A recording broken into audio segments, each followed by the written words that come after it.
you can still, like, however many people can still do all the training and all the nutrition and follow exactly what someone else does. That does not mean that you will be any good. Hi, and welcome back to Running Rants with Helen. As always, I'm Helen, and this is where I rant and talk about whatever I want. And yeah, I am back in Truckee, running on the good old bike path. It snowed a decent amount while we were gone, so there's more snow around, but it's been also really warm, so it is melting. So I don't think that there is any ice. I don't know, we'll see.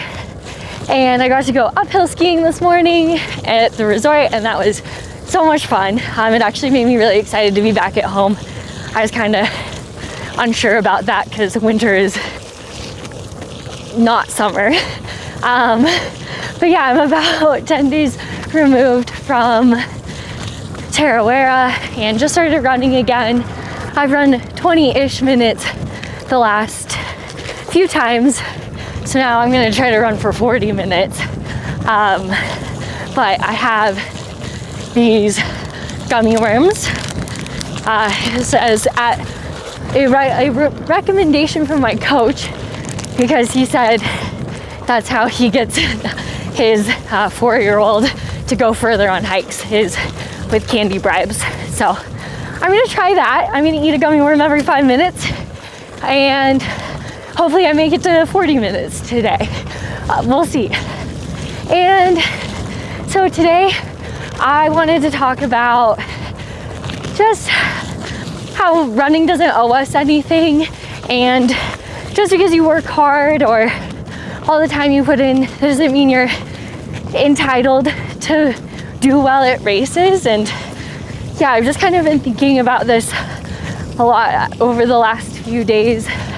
I saw an Instagram post, and I want to preface this with, like, I don't know this person, and I think sometimes things don't come across the way that you intend them to on social media. And so maybe this person doesn't have like the mindset that I've interpreted from this. So I just want to start with that. But yeah, one of the first things was just like that ultra running is hard after they DNF to race, and it is. I think generally that is, at least for me, kind of the point. It's supposed to be hard. It's hard whether or not, I've said it, like, you're at the front of the race, the middle of the race, or the back of the race. Like, no matter what, moving your body that far is really hard. And I personally think that's why a lot of us do it. So, I don't know. Maybe it's just not the hard you expect. And I think the thing that got me thinking a lot is this person had posted, like, leading up to this race, essentially how everything, like, had gone perfectly. Like, training was perfect, and they were running X amount of miles a week for however many weeks, and it was just like a seamless training block, and they were eating like a certain amount of carbs every single run, so like their stomach was ready, and they were doing all of the things that you think you're supposed to do before a race to practice for the race perfectly. And then the race started and it did not go well. Like, I think they made it like 40 something K in. So yeah, that's like 20-ish miles. And just the way that it was phrased, it was like, I did all of these things and I just don't understand why this keeps happening. I don't understand why races aren't going well if I'm doing all of these things. And it just, like, in the post, to me, like, there's almost a sense of entitlement that, like, because I had done all of these things and because I worked hard, that means I get to do well at a race. And I just don't think that's true. I think if you do all of those things, like, the likelihood is higher maybe, but at the same time, I think most everyone in these races is training, and they are all practicing their nutrition, and they're all doing the little things, and only one person gets to win. And like, if you base the metric off of like how you finish, then only like X amount of people are like doing well. And even with that, like tons and tons of those people that are doing all of the things in training, they still don't finish their race. And I think it could get kind of mixed up. Just because in running generally, I do think hard work and long distance running, like hard work is rewarded, and you do see results like when you start running more or you start doing all those things. But yeah, this still doesn't entitle you to anything. And also the other thing that had me thinking even more about this was Jane Mouse, who's a ultra runner based out of Boulder, who's sponsored by Sportiva. She wrote a Substack and had a similar experience at Black Canyon, and was saying like, yeah, I did all of these things, but also like I DNF'd my race. And I thought that, I'll link the Substack below, but I think her take on it, like I really resonated with, because she was saying it's like it is all of like those extra things too, like talent isn't enough, like hard work isn't enough. It's just sometimes the way it goes. And like, I don't know, I think I've adopted the mindset that when those things happen, maybe it's not the race you wanted, but maybe it's the race you needed. And so then you're able to like learn from it and like change your strategy going forward. Because this previous person, like, it seems like they've had like unfortunate thing after unfortunate thing, or like the race didn't go the way they expected it to, like time and time again. And I think sometimes that calls for a little bit more like self-reflection of, well then like what am I meant to learn from this? And also like, that's just kind of life, straight up. I don't know why sometimes I think that like ultra running and what we learn in it can be so different from just like how the world is. Oh, okay, time out. Gotta eat some gummy worms. So they're flavored by fruit juice, because I don't know, artificial flavors in like Red Dye 40 cause me to be unwell. Okay, back to the rant. Yeah, I guess I just don't know why it, like sometimes we think that the lessons we learn are so different from like more broad general life lessons. Like nothing in life is guaranteed. Just because you do all the things, that doesn't mean like anything is going to happen in your life. It's just like the way it works. And even like on top of all like the small things or your nutrition or your training, you can do everything absolutely perfect, which is highly unlikely. But in the case that you do, you could still like fall 10 miles in and break your leg, and then that's it. And like, that's just kind of the way it goes. And I think that's like maybe one of the heartbreaking, but also I think really beautiful things about ultra running. The other thing too is, this is why it's really important for me personally to really enjoy like my training and the whole process of this sport. Because if the thing you enjoy is doing well at races, that's just like, is such a small percentage of the time. And then if you don't enjoy all the work that goes into doing well, then like you're really not enjoying your life. And then yeah, and then like when races don't go well, I feel like, I mean, it's sad either way, but I think it almost feels more devastating, because it feels like all of the work you put in then was for nothing, even though it's not for nothing, especially if you're actually enjoying it, which it's not to say this person doesn't enjoy it. I'm sure they do. I think you kind of have to an extent, but I think it's also like, I don't know, just crazy to think that like, I don't know how to say this, but like, not everyone gets to be good at running. Like, not everyone gets to be a professional runner. And you can still, like, however many people can still do all the training and all the nutrition and follow exactly what someone else does, that does not mean that you will be any good. It really doesn't. And I think sometimes it's like, maybe it's your mindset or like gifts that you've been like blessed to have by the universe, or it's like a culmination of all of these things. But yeah, at the end of the day, you can run 100 miles a week or whatever number that is. I'd still be not that good at running, and also not that good is like, I don't know, kind of a broad term, because yeah, you'll be better at running than, well, I don't know, unless you get hurt. I don't know, maybe not 100 miles exactly, but you could run a bunch. And yeah, that still doesn't mean that you get to be at the elite level of this. So, I don't know.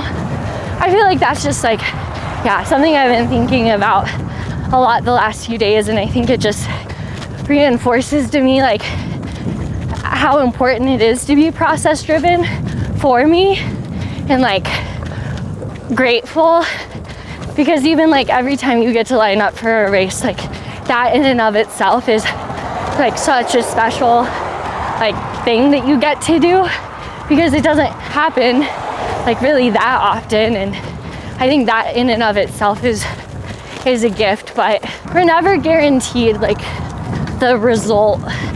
You maybe somehow in your mind like backwardsly think that you deserve, because I don't know that we deserve anything in running. I feel like we're lucky enough that we're even like able to run and go to these places and like spend time outside. Different flavor this time.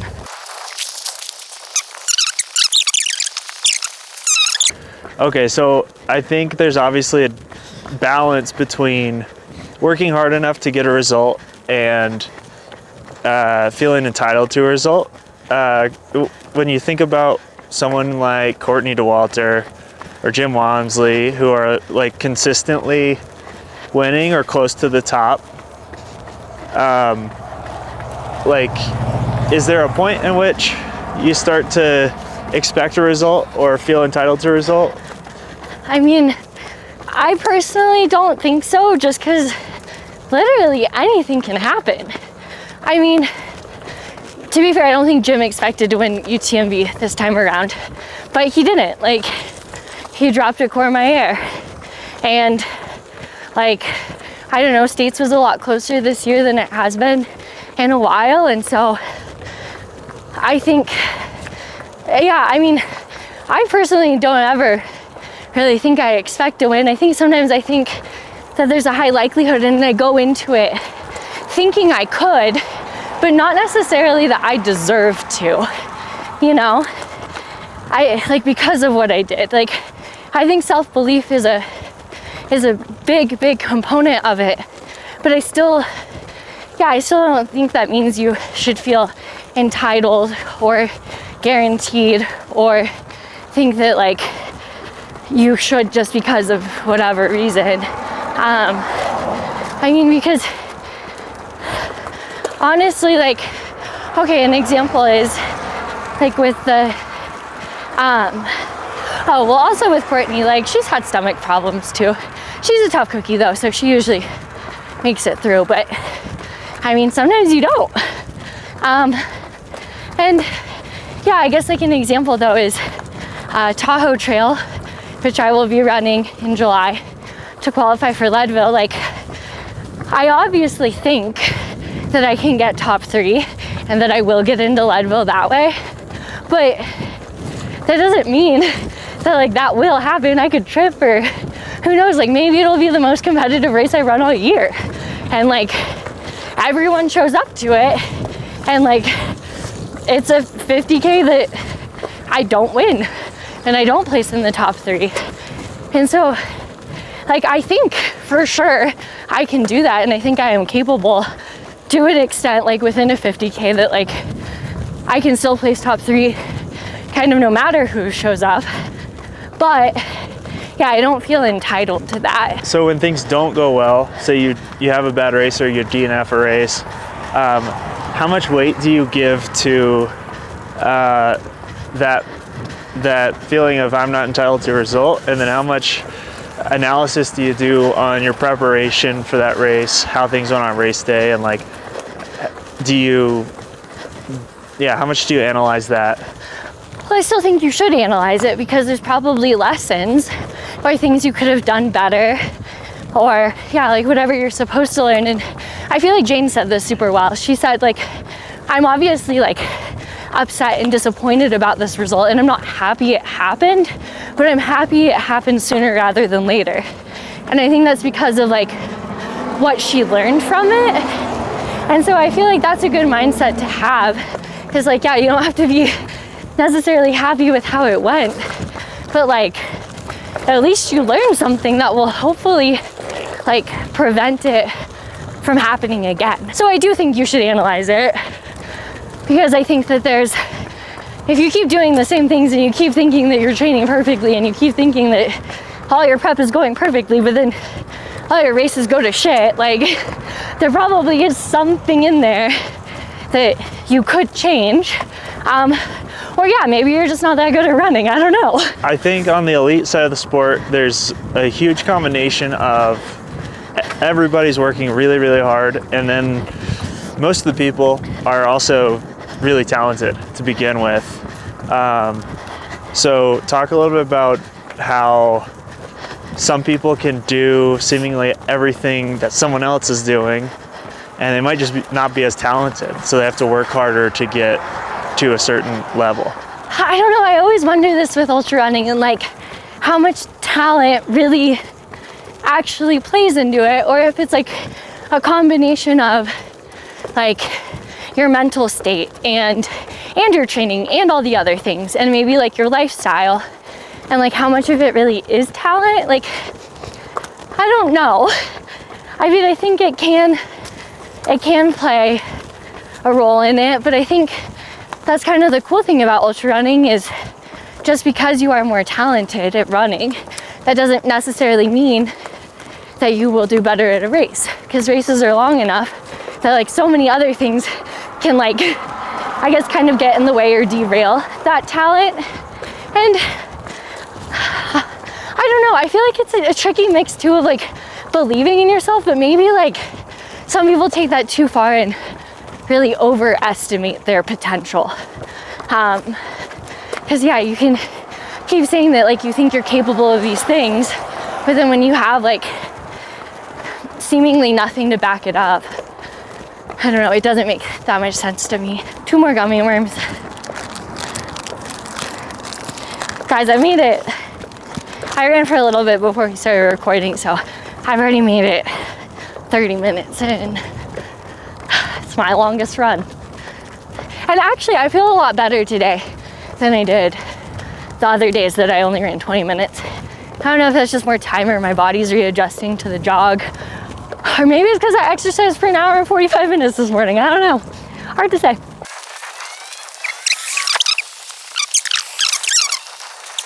This has been another episode of Running Rants with Helen. Thanks for watching, and I'll see you next time.